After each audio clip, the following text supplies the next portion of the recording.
오늘 명절 연휴를 맞이해서 오랜만에 오늘도 반가운 얼굴들도 있고 해서 오늘도 인사를 드립니다. 또 명절로 인해서 또 고향을 방문하러 가신 분들도 계시지만 또 새롭게 이렇게 또 저희 함께 오늘 예배할 수 있는 그런 또 귀한 얼굴들 뵈니까 너무도 반갑고 감사합니다. 오늘 계속해서 우리 학습문답을 다시 읽고 있는데요.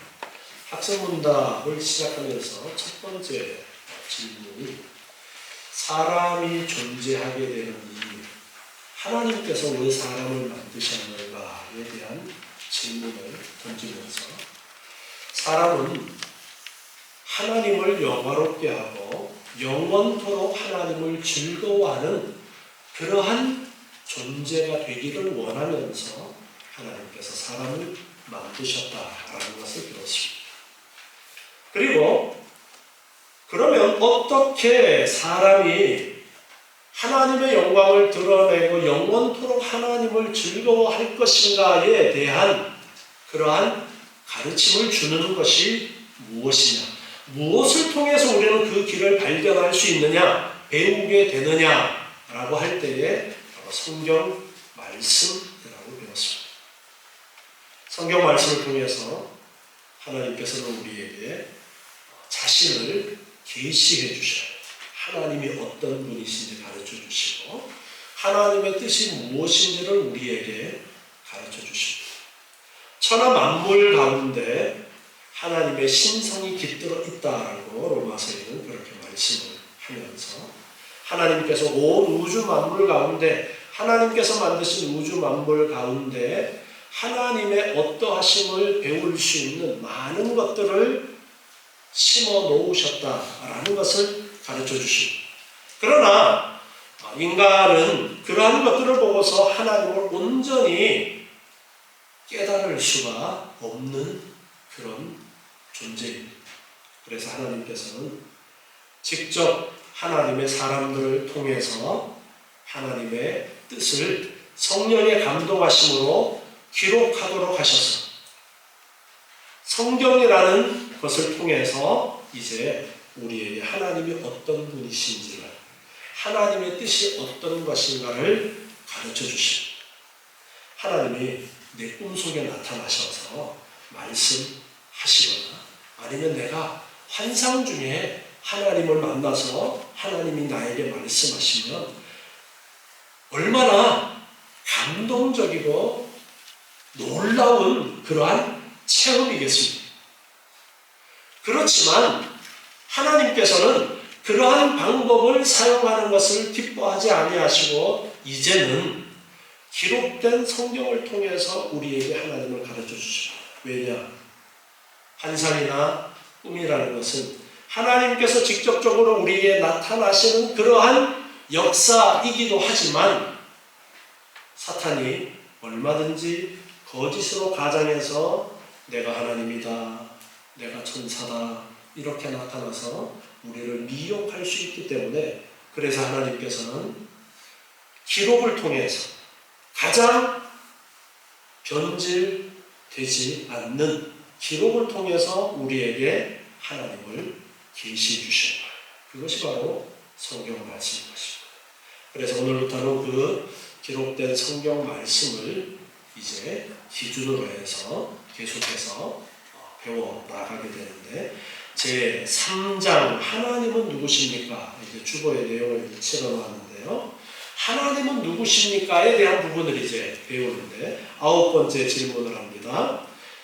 여러분 답을 읽어주시기 바랍니다. 하나님은 몇 분이십니까? 오직 한 분이시며 삼위로 계십니다. 아멘. 네, 좀 모순되는 것 같은 그러한 답을 주고 있습니다. 하나님은 몇 분이십니까?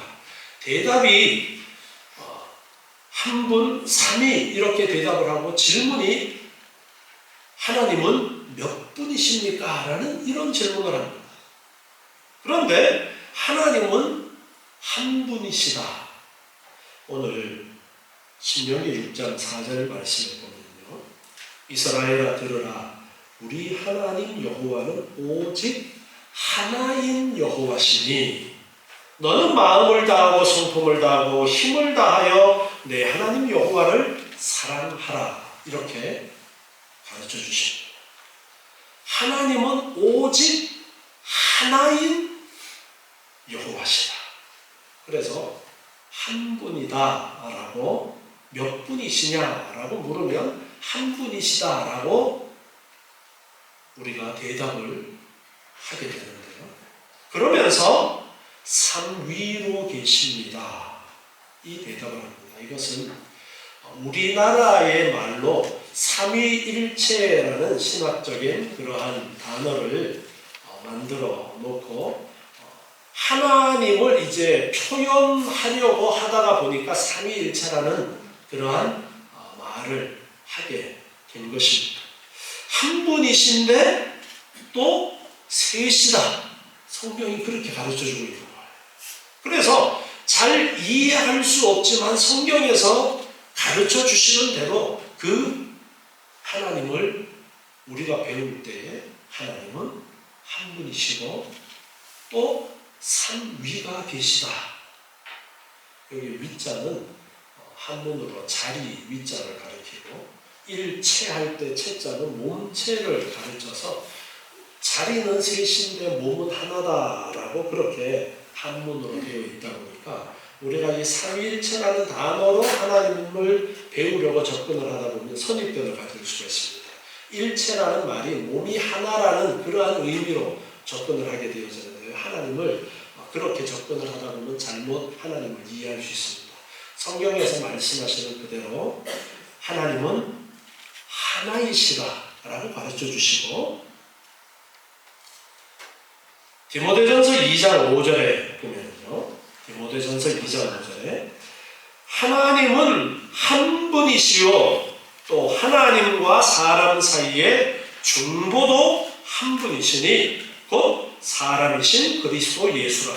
하나님이 한 분이시고 우리의 중보자도 예수 그리스도 한 분뿐이시다. 이렇게 한 분이라는 부분을 강조를 하는 것을 볼 수 있습니다. 그런데 마태복음 28장 19절 말씀에서 보면은요. 마태복음 28장 19절에서 그러므로 너희는 가서 모든 족속으로 제자를 삼아 예수님께서 마지막 제자들에게 분부하시는 그 분부에서 모든 족속으로 제자를 삼아 아버지와 아들과 성령의 이름으로 세례를 주라 라는 말씀이 나옵니다. 여기에는 분명히 아버지 성부 하나님, 아들 성자 하나님, 그리고 성령 하나님 분명히 세 하나님에 대해서 언급을 하고 있습니다. 분명히 성부 하나님과 성자 하나님과 성령 하나님이 계시다라는 것을 분명하게 우리에게 가르쳐 주십니다. 그래서 우리는 삼위라고 우리나라 말의 신학적인 용어로는 그렇게 이제 표현을 흔히 하는 거예요. 하나님이 세 분 아닌가? 그런데 하나님은 또 뭐라고 그랬어요? 한 분이시고 하나라고 말씀하셨어요. 이것은 하나님의 신비입니다. 우리 눈높이에서는, 사람의 눈높이에서는 이해할 수 없습니다. 그렇기 때문에 하나님에 대한 부분은 우리가 이해할 수 없다라는 것을 전제로 하나님께서 가르쳐 주신 부분을 우리가 배울 수밖에 없습니다. 장님이 코끼리를 만지면서 표현하는 그 표현을 한번 생각해 보세요. 다리를 만지면서 코끼리는 뭐 같다고 표현합니까? 기둥 같다라고 표현합니다. 귀를 만지면서 한 다른 장님은 뭐라고 표현합니까? 부채와 같다라고 말을 합니다. 코를 만지면서 또 뭐라 그래요? 뱀 같다. 코끼리는 뱀처럼 길쭉하게 생겼어. 하나님께서 계시해 주신 이 성경 말씀을 통해서 우리가 하나님을 배우게 될 때에 하나님의 전체를 다 이해할 수 없습니다. 왜 그럴까요? 우리의 수준은 하나님과는 너무나 다르기 때문에 그렇습니다. 우리가 하나님을 다 이해한다면 우리가 하나님의 수준이 되어버리는 거예요. 그럴 수가 없는 것입니다. 그래서 하나님이 우리에게 보여주신, 계시해 주신, 가르쳐 주신 그만큼밖에 우리가 하나님을 몰라요. 그런데 거기에서 뭐라고 말씀하셨느냐? 하나님은 하나이시다. 그리고 성부 하나님도 계시고 성자 하나님도 계시고 성령 하나님도 계시다. 분명히 그렇게 말씀하고 있는 것입니다. 그렇기 때문에 우리는 성경의 가르침을 따라서 하나님은 한 분이신데 성부, 성자, 성령 하나님이 계시다라는 것을 먼저 믿음으로 받아들이고 하나님에 대한 말씀을 배워나가야 됩니다. 이 부분은 믿음에 해당하는 그러한 부분입니다. 왜? 내가 하나님을 다 이해할 수 없기 때문에. 우리는 사람이 참 교만해서 내가 뭘 보고 내가 깨닫고 내가 만져봐야 믿겠다라고 이야기합니다. 제가 가끔 이야기하죠. 짠! 제 손에서 지금 뭐가 나가야 나가요. 안 보여요? 보이지 않습니까? 뭐가 나가고 있어요? 제 손에서 적외선이 지금 나가고 있습니다.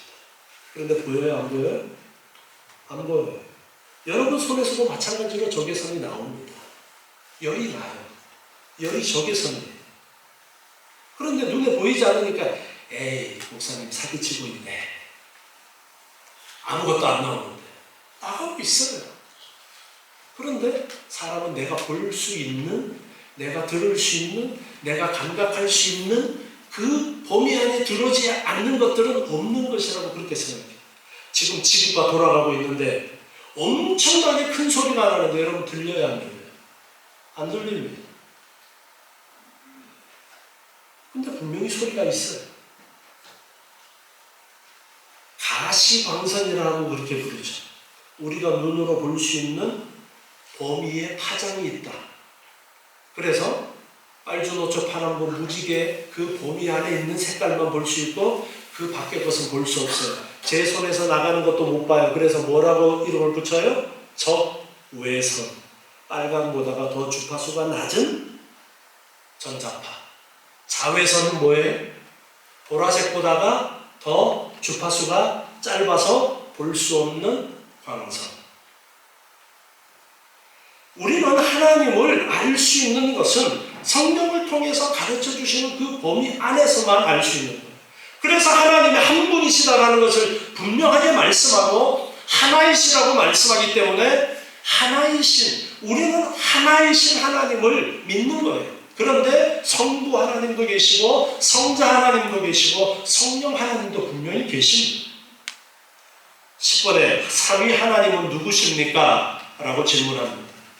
삼위는 성부, 성자, 성령이신데 권능과 영광이 동일하시다. 자, 이제 삼위에 대해서 좀 더 세밀하게 말씀하고 있습니다. 성부, 성자, 성령이라는 하나님이 분명하게 계심을 가르쳐주고 있는데 권능과 영광이 동일하시다. 성부, 성자, 성령께서 그 권능과 영광은 동일하시다라는 것입니다. 마태복음 3장 16절에 보면은요, 삼위 하나님이 동시에 나타나시는 부분을 볼 수가 있습니다. 예수님께서 세례를 받으시고 곧 물에서 올라오실 때 하늘이 열리고 하나님의 성령이 비둘기같이 내려 자기 위에 임하심을 보더니, 자, 누구 위에 지금 성령이 임하고 있는 거예요? 성자 예수님의 위에 성령이 비둘기와 같이 임하고 있습니다. 하늘로서 소리가 있어 말씀하시되 이는 내 사랑하는 아들이요 내 기뻐하는 자라. 내 사랑하는 아들이요 내 기뻐하는 자라고 말씀하시는 분은 누구예요? 성부 하나님이 지금 말씀하고 계시고, 그래서 성부 하나님은 말씀하고 계시고 성자 하나님은 세례를 받고 물에서 올라오고 계시는데 성령 하나님이 그 성자 하나님 위에 임하시는 성부, 성자, 성령 하나님이 동시에 우리에게 가르쳐 주시는 부분을 우리는 분명하게 볼 수가 있다. 그래서 분명히 성부, 성자, 성령 하나님이 계시다라는 것을 성경을 통해서 우리는 알게 됩니다. 요한복음 16장 28절 말씀에 보면은요, 요한복음 16장 28절에서 예수님께서 내가 아버지께로 나와서 세상에 왔다라는 것을 말씀하십니다. 아버지 하나님께로서 나와서 세상에 왔다. 그리고 요한복음 1장 18절 말씀에서는 보면은요, 요한복음 1장 18절에서 본래 하나님을 본 사람이 없으되 아버지 품속에 있는 독생하신 하나님이 나타내셨느니라. 독생. 이 독생이라는 말은 무슨 말입니까? 외아들을 이야기하는 겁니다. 외아들. 그래서 생이라는 이 단어를 통해서 예수님께서는 성부 하나님의 아들 되심을 우리에게 가르쳐 주시는 거예요.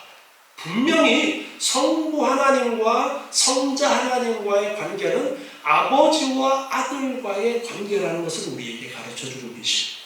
그렇지만 역시 예수님도 하나님이시다라는 것을 우리에게 말씀하십니다. 로마서 9장 5절 말씀 봅니다. 로마서 9장 5절에 보면은요, 조상들도 저희 것이요 육신으로 하면 그리스도가 저희에게서 나셨으니 그리스도는 만물 위에 계셔 세세의 찬양을 받으실 하나님이시니라. 분명히 예수님께서 하나님이시다라는 것을 말씀하고 있습니다. 예수님도 하나님이시다.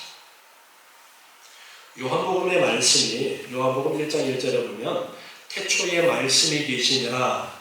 이 말씀이 하나님과 함께 계셨으니 이 말씀은 곧 하나님이시니라. 이렇게 요한복음이 시작이 되어졌는데 거기에서 말씀이라는 것이 바로 예수님을 가리켜서 말씀하고 있다는 것을 우리는 분명하게 배웠습니다.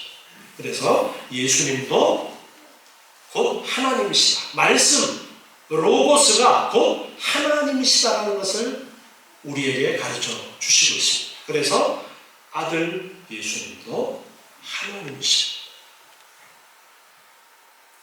그가 태초에 하나님과 함께 계셨다. 요한복음 1장 2절에서 또한 그렇게 말씀합니다. 요한복음 14장 9절 말씀에 보면요, 요한복음 14장 9절에서 예수께서 가라사대 빌립아 내가 이렇게 오래 너희와 함께 있으되 내가 나를 알지 못하느냐. 나를 본 자는 아버지를 보았거늘 어찌하여 아버지를 보이라 하느냐. 이렇게 말씀하면서 예수님을 본 자는 곧 아버지 하나님을 본 것이다. 그렇게 예수님께서 말씀하고 있습니다. 요한일서 5장 20절 말씀에 보면요, 요한일서 5장 20절에 또 아는 것은 하나님의 아들이 이르러 우리에게 지각을 주사 우리로 참된 자를 알게 하신 것과 또한 우리가 참된 자 곧 그의 아들 예수 그리스도 안에 있는 것이니 예수는 누구냐 하니까 그는 참 하나님이시요 영생이시라. 이렇게 말씀하면서 예수님께서 하나님이시다라는 것을 분명하게 우리에게 가르쳐주고 있습니다. 요한복음 15장 26절에서는 성령에 대해서 또한 말씀하고 있는데요, 요한복음 15장 26절에 보면 내가 아버지께로서 너희에게 보낼 보혜사 곧 아버지께로서 나오시는 진리의 성령이 오실 때에 그가 나를 증거하실 것이요. 이렇게 말씀하면서 성령을 아버지께로서 나오시는 성령, 그렇게 말씀하고 있습니다. 성부 하나님, 그리고 성부 하나님의 아들의 관계를 말씀하면서 예수님을 말씀합니다. 그리고 성령에 대해서는 아버지로부터 나오시는 성령, 그렇게 성령을 우리에게 가르쳐 주십니다. 그런데 이 성령은 또한 예수님께서 보내신다라고 말씀하셨고 예수님에게서도 나오신다라는 그러한 표현으로 우리에게 성령을 가르쳐 주고 계십니다. 사도행전 16장 6절부터 말씀을 보면요, 사도행전 16장 6절입니다. 성령이 아시아에서 말씀을 전하지 못하게 하시거늘 부르기아와 갈라리아 땅으로 다녀가 무시아 앞에 이르러 비두니아로 가고자 애쓰되 예수의 영이 허락지 아니하시는지라. 성령을 다른 표현으로 예수의 영이라고 표현을 하고 있는 것을 볼 수가 있습니다. 10절로 내려가서 보면요, 바울이 이 환상을 본 후에 우리가 곧 마게도냐로 떠나기를 힘쓰니 이는 하나님이 저 사람들에게 복음을 전하라고 우리를 부르신 줄로 인정함이로라. 성령에 대해서 말씀하면서 성령을 예수의 영이라고도 표현하고 그리고 하나님이라고 그렇게 표현합니다. 성령께서 나타나셔서 가르쳐 주신 것을 하나님이 우리에게 이렇게 말씀하셨다. 그렇게 가르쳐 주시면서 성령도 하나님이시다라는 것을 우리에게 가르쳐 주고 있습니다. 사도행전 5장 3절에 아주 유명한 사건이 나오죠. 아나니아와 삽비라에 대한 사도행전 5장 3절에서 보면요, 베드로가 말합니다. 아나니아여 어찌하여 사단이 내 마음에 가득하여 내가 성령을 속이고 땅값 얼마를 감추었느냐. 땅이 그대로 있을 때에는 내 땅이 아니며 판 후에도 내 임의로 할 수가 없더냐. 어찌하여 이 일을 내 마음에 두었느냐. 사람에게 거짓말한 것이 아니요 하나님께로다. 성령을 속였다라고 말씀하고 그 다음 절에서는 하나님 속인 것이다. 그렇게 말씀하면서 성령이 또한 하나님이시다라는 것을 분명하게 말씀하고 있습니다. 요한복음 10장 30절로 가서 또 말씀을 드리면 예수님과 성부 하나님이 하나이시다는 것을 가르쳐 주십니다. 요한복음 10장 30절을 보니까요, 나와 아버지는 하나다. 나와 아버지는, 예수님과 성부 하나님이 하나라고 말씀합니다. 17장 21절에서 보면요, 17장 21절에서 요한복음 17장 21절입니다. 아버지께서 내 안에 내가 아버지 안에 있는 것 같이 저희도 다 하나가 되어 우리 안에 있게 하사 세상으로 아버지께서 나를 보내신 것을 믿게 하옵소서. 내게 주신 영광을 내가 저희에게 주었사오니 이는 우리가 하나가 된 것 같이 저희도 하나가 되게 하려 함이니이다. 여기에서 보면 내가 아버지 안에, 아버지께서 내 안에, 예수님과 성부 하나님이 하나 되심을 말씀하고 있습니다. 그러면서 우리가 하나 된 것 같이 저희도 하나가 되게 그렇게 말씀하고 있어요. 그러면은 우리는 삼위일체를 이해를 하면서 어떤 사람은 몸이 하나이고 머리가 셋 달린 하나님, 그렇게 상상을 하기도 합니다. 그것이 아니에요. 분명히 성부 하나님의 인격과 성자 하나님의 인격과 성령 하나님의 인격이 따로 존재하시는 거예요. 그런데 성부, 성자, 성령 하나님이 온전히 하나이시라는 거예요. 그래서 우리가 하나 된 것 같이 성도들도 하나가 되게 하려 함이니이다. 이렇게 말씀하시는 것을 통해서 성부, 성자, 성령 하나님은 온전히 한 뜻, 한 생각을 가지고 온전히 하나라는 것을 말씀하면서 성도들도 그렇게 되기를 말씀합니다. 그래서 우리가 이해하는 그 한 몸이 아니라 하나라는, 분명히 떨어져 있지만 이 떨어졌다라는 말도 사실은 적합한 표현은 아니에요. 근데 인간의 눈높이에서 그렇게 표현할 수밖에 없어요.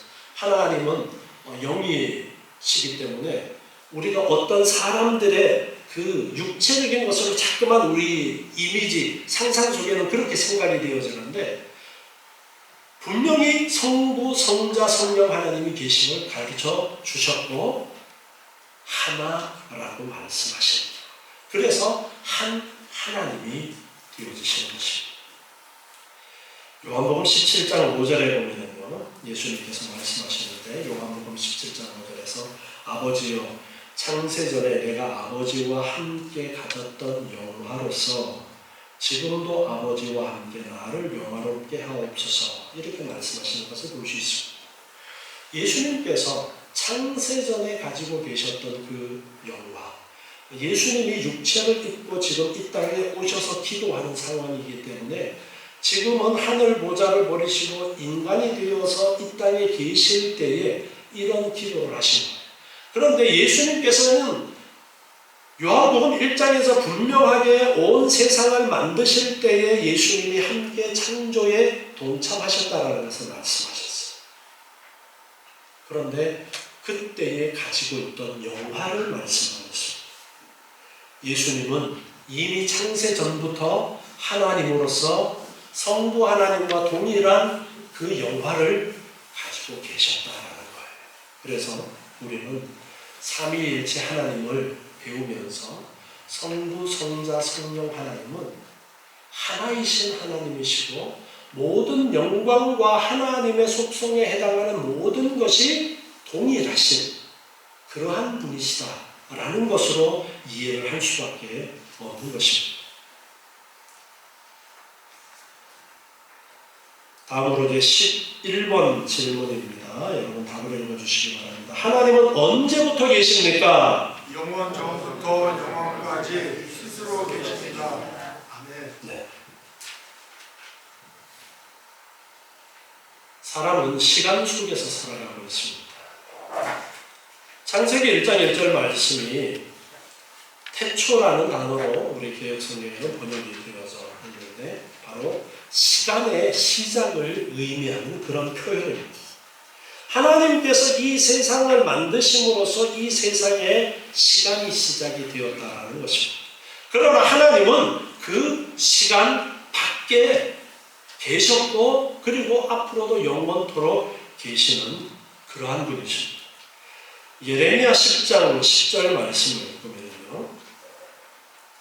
예레미야 10장 10절입니다.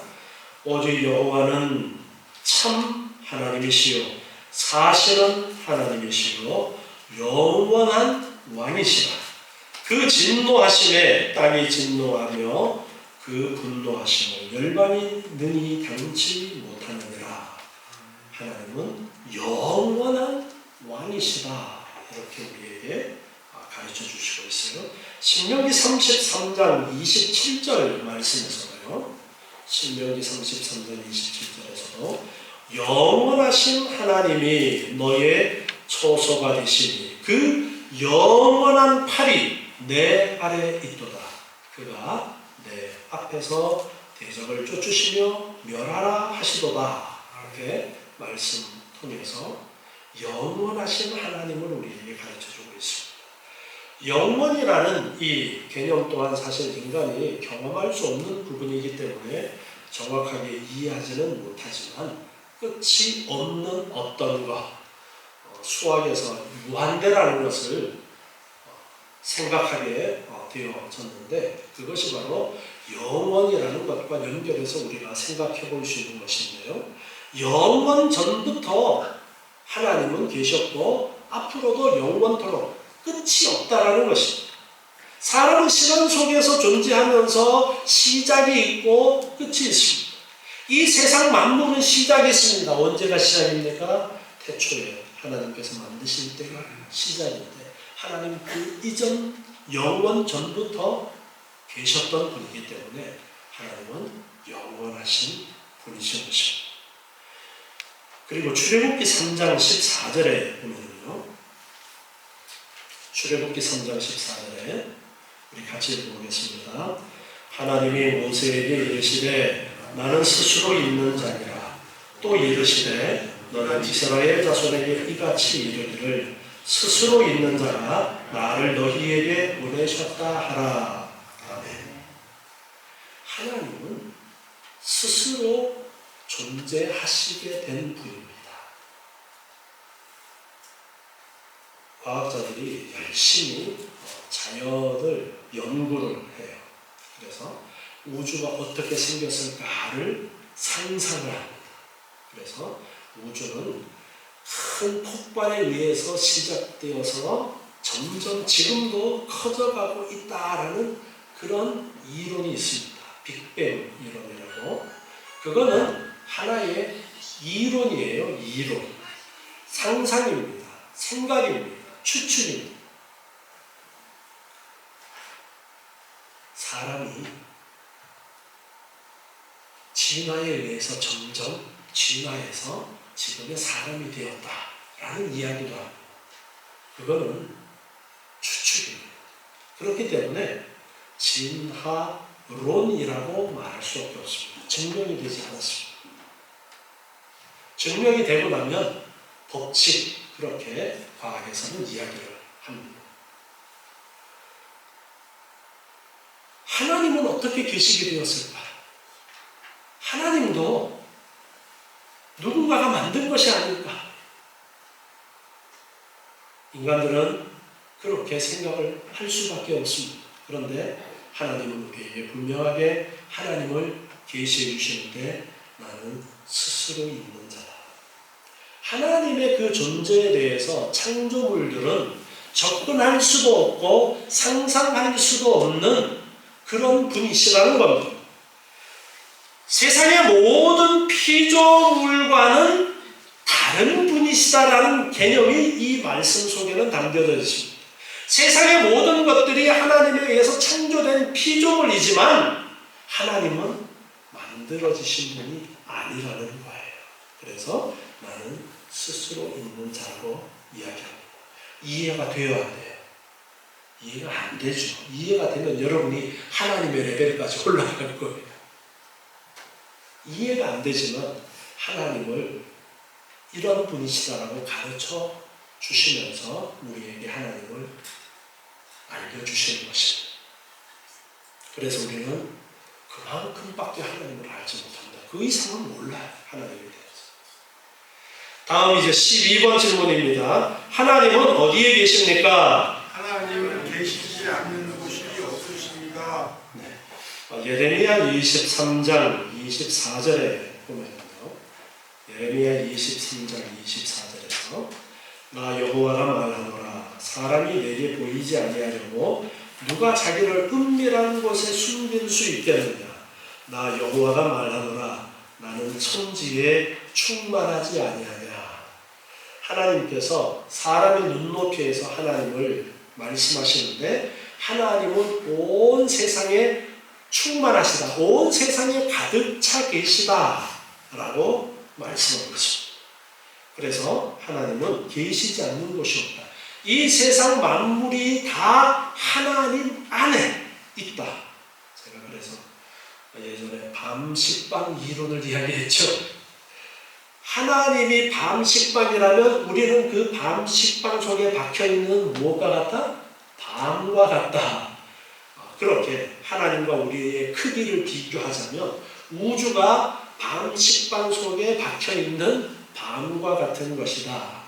그렇게 우리가 비교해서 생각을 해볼 수 있습니다. 하나님은 온 우주에 안 계시는 곳이 없으시다는 것을 우리에게 가르쳐 주십니다. 자, 4장입니다. 우주와 사람은 어떻게 시작되었습니까? 13문 하늘과 땅은 누가 창조하셨습니까? 전능하신 하나님께서 말씀으로 창조하셨습니다. 네, 창세기 1장 1절 말씀 우리는 너무나도 잘 알고 있습니다. 우리 다 같이 한번 암송해 보겠습니다. 태초에 하나님이 천지를 창조하시니라. 아멘. 성경 제일 처음에 태초에 하나님이 천지를 창조하시니라 이렇게 시작합니다. 여러분 믿으십니까? 네. 이게 안 믿어지면 그 밑에 것들은 믿어질 수가 없습니다. 하나님께서 이 세상을 만드셨다라는 이 믿음이 기본이 되지 않으면 그 밑에 말씀들은 내가 기준으로 잘라내고 내가 믿고 싶은 부분은 믿고 싶지 않은 부분은 안 믿고 그런 것이지 진짜 믿음이 아니에요. 그래서 1장 1절에서 분명하게 말씀하십니다. 하나님께서 이 세상을 만드셨다.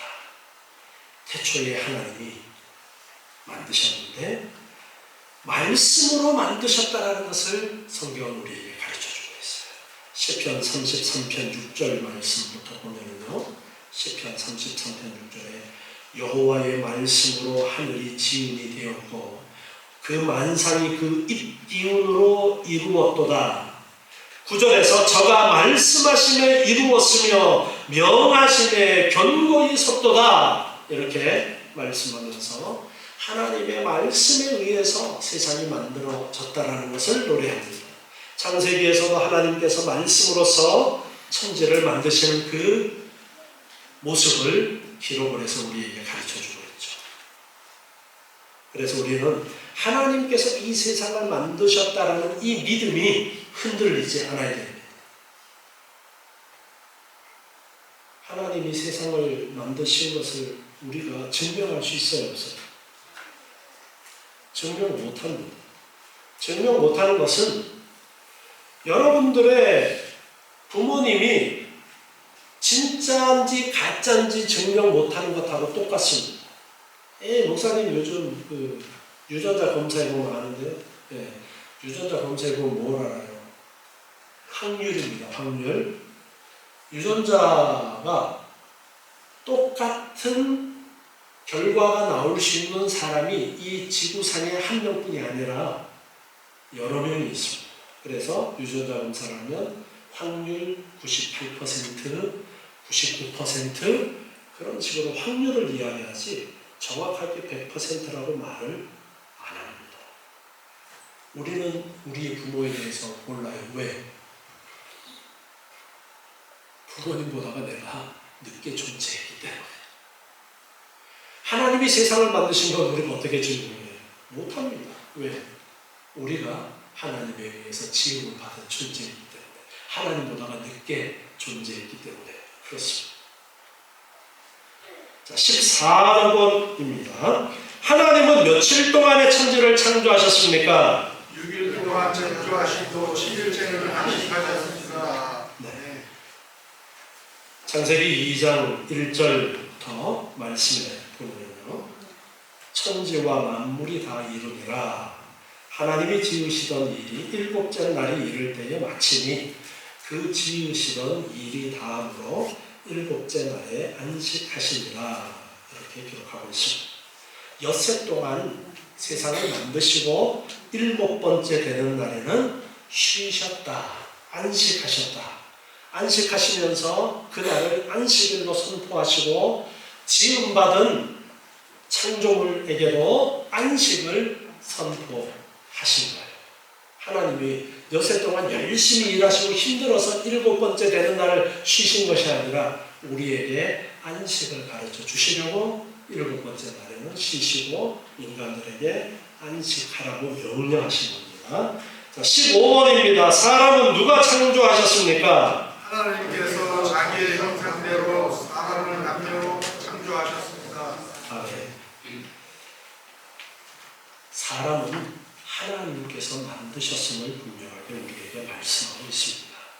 창세기 1장 26절 말씀을 보면요, 하나님이 가라사대 우리의 형상을 따라 우리의 모양대로 우리가 사람을 만들고 그로 바다의 고기와 공중의 새와 육축과 온 땅과 땅에 기는 모든 것을 다스리게 하자 하시고 하나님이 자기 형상 곧 하나님의 형상대로 사람을 창조하시되 남자와 여자를 창조하시고 이렇게 말씀합니다. 우리의 형상을 따라 우리의 모양대로 사람을 만들자. 제가 어릴 때 이 부분을 읽으면서 생각을 했어요. 도대체 하나님의 모습은 어땠을까?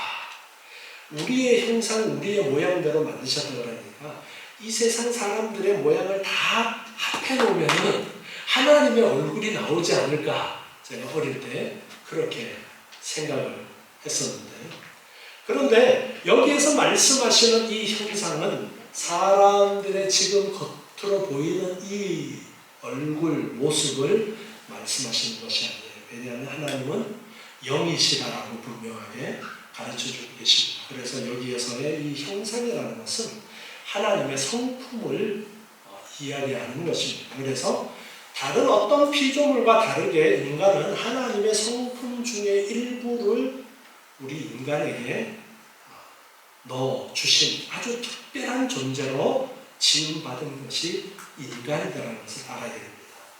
우리 학생들 학교에 가면은 과학 시간에 진화론에 대한 이야기를 할 거예요. 그러면은 저 사람은 저렇게 주장을 하는구나 그렇게 이해하시면 됩니다.